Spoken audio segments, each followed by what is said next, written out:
আধুনিক অস্ত্রসজ্জিত প্রধানমন্ত্রীর নিরাপত্তার দায়িত্বে থাকা বাহিনী হলো এসএসএফ। কিন্তু সরকার পতনের পর শেখ হাসিনা পালিয়ে গেলে প্রাণ রক্ষার্থে পালানোর জন্য তারা পেয়েছিল মাত্র ৫ মিনিট।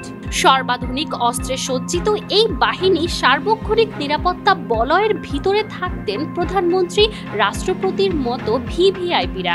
সাবেক প্রধানমন্ত্রীর বাসভবনের চারপাশে এসএসএফ এর নিরাপত্তার দেয়াল এতটাই শক্তিশালী ছিল যে পিঁপড়া বের হওয়ারও কোনো সুযোগ ছিল না। কিন্তু গণভবনের ভেতরে গত ৫ আগস্ট এই নিরাপত্তা বাহিনী হয়ে যায় অসহায় ও অচল। ৫ আগস্ট দুপুরে প্রধানমন্ত্রী যখন ভারতে পলায়নরত, ঠিক তখনই সাধারণ জনগণের স্রোত ধেয়ে আসছিল গণভবনে।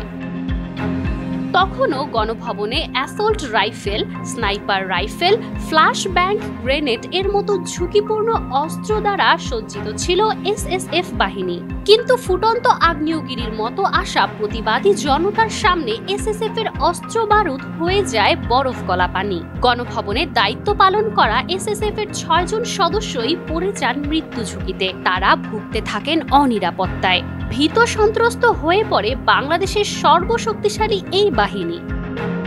প্রাণ রক্ষায় পালানো ছাড়া আর কোনো উপায় ছিল না। কিন্তু এখানেই শেষ নয়, পালানোর জন্য সব মিলিয়ে সময় পেয়েছিল মাত্র ৫ মিনিট। হাতে এই ৫ মিনিট সময় নিয়ে প্রাণ বাঁচিয়ে ফিরতে হয় তাদের। গণভবনের প্রধান গেট দিয়ে ছাত্র জনতার স্রোত ধেয়ে প্রবেশ করছিল। অন্যদিকে এসএসএফ এর সদস্যরা অস্ত্র হাতে পেছনের গেট দিয়ে যাচ্ছিলেন পাশের সাধারণ সংসদ ভবনের দিকে। ওই ভবনে গিয়েও বিপদ কাটেনি। সেখানে গিয়ে অস্ত্র এবং পোশাক রেখে সাধারণ মানুষ রূপে পরবর্তীতে সাধারণ জনতার মাঝে মিশে যান সাবেক প্রধানমন্ত্রীর দায়িত্বরত নিরাপত্তা কর্মী এসএসএফ এর ৬ জন সদস্য। এভাবে ঐতিহাসিক ৫ আগস্ট রক্ষা পায় ৬ জন এসএসএফ সদস্য। প্রাণ রক্ষা পেলেও এসএসএফ এর অত্যাধুনিক assault rifle, sniper rifle, flash bang grenade, antidote system ও বিপুল পরিমাণ রাউন্ড বুলেট লুট করে নেয় দুর্বৃত্তরা। গণভবনের এসএসএফ এর আধুনিক ভোল্ট থেকে এসএমজিটি ৫৬ রাইফেল ও সাথে থাকা ৯,৫০০ তাজা রাউন্ড বুলেট আন্দোলনকারী বেশে নিয়ে যায় দুর্বৃত্তরা। সংসদ ভবনে এসএসএফ এর ভোল্টে থাকা ৬টি পিস্তল ও ২০০ রাউন্ড গুলিও লুট করা হয়। এসব অস্ত্রের মূল্য ৫ কোটি টাকারও বেশি।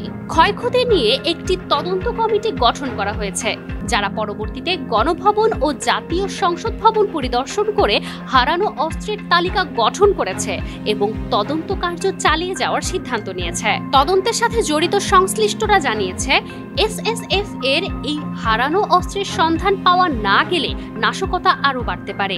দেশ বর্তমানে ঝুঁকির মুখে রয়েছে। অস্ত্র ও গোলাবারুদ পাওয়া না গেলে দেশের ভেতরে বড় কোনো বিপদের আশঙ্কা যেন থেকেই যায়। মাজুমা আফরোজ নীলিমা, নিউজ নাও 24।